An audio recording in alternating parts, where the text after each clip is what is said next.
بسم اللہ الرحمن الرحیم۔ السلام علیکم عزیز طلبہ اور طالبات، میں ظفر علی الکریم پبلک ہائی اسکول چارسدہ سے آپ سے مخاطب ہوں۔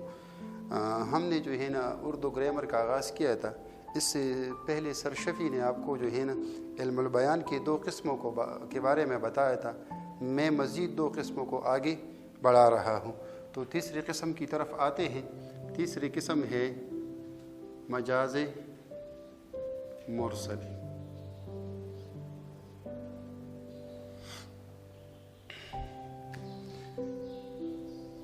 لیکن اپنی لیکچر کا آغاز کرنے سے پہلے میں ضروری سمجھتا ہوں کہ سر شفیع نے آپ کو جو حصہ کروایا تھا، میں اس کی تھوڑی سی دہرائی کر رہا ہوں۔ 2 چیزیں انہوں نے کروائی تھی، ایک تھا تشبیہ اور دوسرا تھا جو ہے نا استعارہ۔ تشبیہ کی مختصر سی تعریف ہے کسی ایک چیز کو کسی خاص خوبی یا خامی کی وجہ سے دوسری چیز کی مانند قرار دینا تشبیہ کہلاتا ہے۔ تشبیہ کی تعریف بتا چکا ہوں، اس کے بعد جو ہے نا استعارہ کی مختصر تعریف اس کی دہرائی کر رہا ہوں۔ جب کوئی لفظ اپنے حقیقی معنوں کے بجائے مجازی معنوں میں اس طرح استعمال ہو جائے کہ اس کی حقیقی اور مجازی معنوں میں تشبیہ کا تعلق پایا جائے، اسے استعارہ کہا جاتا ہے۔ اب تیسری قسم کی طرف بڑھ رہی، تیسری قسم ہے مجاز مرسل۔ مختصر سی تعریف ہے جب کوئی لفظ اپنے حقیقی معنوں کے بجائے مجازی معنوں میں اس طرح استعمال ہو جائے کہ اس کی حقیقی اور مجازی معنوں میں تشبیہ کے علاوہ کوئی اور تعلق پایا جائے۔ طلبہ یہ بات ذہن میں یاد رکھیں کہ استعارے میں جو ہے نا تشبیہ کا تعلق پایا جاتا ہے، جبکہ مجاز مرسل میں جو ہے نا تشبیہ کا تعلق موجود نہیں ہوتا ہے۔ میں تعریف بورڈ پہ لکھ رہا ہوں، آپ ذہن نشین کرنے کی کوشش کریں۔ جب کوئی لفظ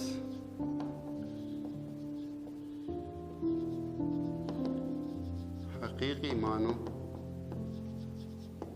کے بجائے مجازی معنوں میں استعمال ہو اور اس کے حقیقی اور مجازی معنوں میں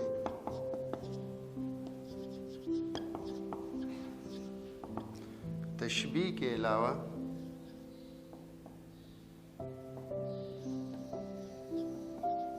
کوئی اور تعلق پایا جائے، مجاز مرسل کہا جاتا ہے۔ عزیز طلبہ، یہ مجاز مرسل کی تعریف ذرا دوبارہ ذہن نشین کرنے کی کوشش کر لی۔ جب کوئی لفظ حقیقی معنوں کے بجائے مجازی معنوں میں استعمال ہو اور اس کے حقیقی اور مجازی معنوں میں تشبیہ کے علاوہ کوئی اور تعلق پایا جائے، اسے مجاز مرسل کہا جاتا ہے۔ اب امثال کی طرف بڑھتے ہیں۔ امید ہے کہ امثال کے ذریعے جو ہے نا آپ کو مجاز مرسل کی تعریف خوب سمجھ آئے گی۔ مثلا ہم کسی کو جو ہے نا گلاس میں شربت پیش کرتے ہیں اور وہ شربت کو پی لیتے ہیں، تو اگر ہم اس کو مجاز مرسل کے انداز میں بیان کرتے ہیں تو ہم کہتے ہیں اس نے پورا گلاس پی لیا۔ مثلا ہم کہتے ہیں امجد نے پورا گلاس پی لیا۔ اب یہاں لفظ گلاس جو ہے نا بطور مجاز مرسل استعمال ہوا ہے، کیونکہ گلاس کوئی نہیں پیتا ہے، گلاس میں موجود جو ہے نا شربت یا دودھ وغیرہ جو ہے نا پی جاتی ہے، تو لہٰذا گلاس کا لفظ بطور مجاز مرسل کی استعمال ہوا ہے۔ دوسری مثال ہم لیتے ہیں، وہ پشاور میں رہ رہا ہے۔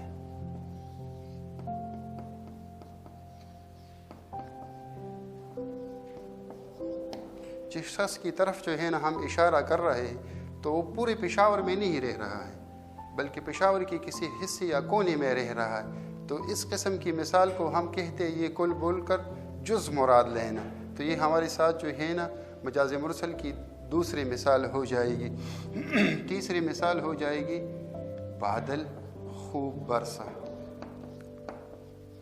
ہم نے بادل کا لفظ جو ہے نا بطور مجاز مرسل کی استعمال کیا ہے۔ ظاہر ہے بادل نہیں برستا ہے، بلکہ بارش جو ہے نا برستی ہے، لیکن بارش برسنے سے پہلے بادل ضرور آتی ہے، اس لیے ہم اس کو کہتے ہیں بادل خوب برسا۔ مراد یہ ہے کہ خوب بارش ہو گئی ہے۔ اب چوتھی قسم جو علم البیان کی جو ہے نا آخری قسم ہے، اس کو کہا جاتا ہے یہ کنایا۔ کنایا کی لغوی معنی ہے، لغوی معنی چھپا کر بات کرنا، یا رمز اور اشارہ بھی ہے، یا رمز اور اشارے کو بھی کہا جاتا ہے کنایا۔ لیکن علم البیان کی اصطلاح میں جب کوئی لفظ اپنے حقیقی معنوں کے بجائے مجازی معنوں میں اس طرح استعمال ہو جائے کہ اس کے دونوں معنی مراد لی جائے، دونوں معنی سے مراد یہ ہے کہ حقیقی معنی بھی مراد لی جائے اور مجازی معنی بھی مراد لی جائے، تو اس کو کہا جاتا ہے یہ کیا ہے؟ یہ کنایا ہے۔ میں تعریف لکھ رہا ہوں تاکہ طلبہ اس کو سمجھ سکے۔ جب کوئی لفظ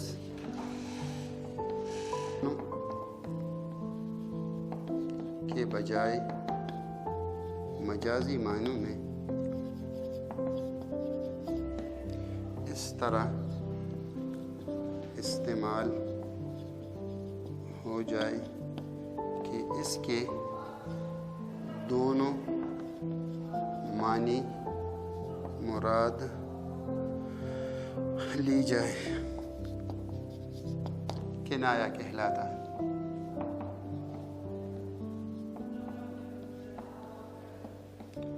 تعریف تک بات پہنچ گئی۔ میں آپ کے سمجھنے کے لیے تعریف کو دوبارہ دوہرا۔ جب کوئی لفظ حقیقی معنوں کے بجائے مجازی معنوں میں اس طرح استعمال ہو جائے کہ اس کے دونوں معنی مراد لی جائے، کنایا کہلاتا ہے۔ عموماً کنایا کی جو ہے نا مثال اشعار میں ہوتی ہے، لیکن میں اب طلبہ کی آسانی کے لیے جو ہے نثر میں ان کی ایک دو مثالیں لکھ رہا ہوں۔ مثلاً کوئی جو ہے نا متوسط طبقے سے یا خاندان سے تعلق رکھ رہا ہو تو اس کے لیے ہم لفظ سفید پوش استعمال کرتے ہیں۔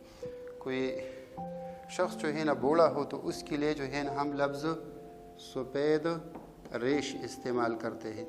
تو لہٰذا میرے کہنے کا مطلب یہ ہے کہ سفید پوش اور سفید ریش جو ہے نا یہ ہمارے ساتھ کنایا کی مثال ہو جائے گی۔ یا تیسری مثال ہو جائے گی جو بہادر شاہ ظفر کی غزل کے ایک شعر میں موجود ہے، 2 گز زمین۔ تو 2 گز زمین کو ہم کہتے ہیں ہمارے ساتھ کنایا کی مثال ہے۔ آج کے لیکچر میں طلبہ ہم نے مجاز مرسل کی تیسری اور چوتھی قسم کے بارے میں جو ہے نا پڑھ چکے ہیں۔ ایک ہے مجاز مرسل اور دوسری ہے کنایا۔ امید رکھتے ہیں کہ آپ کو جو ہے نا سمجھ آیا ہوگا۔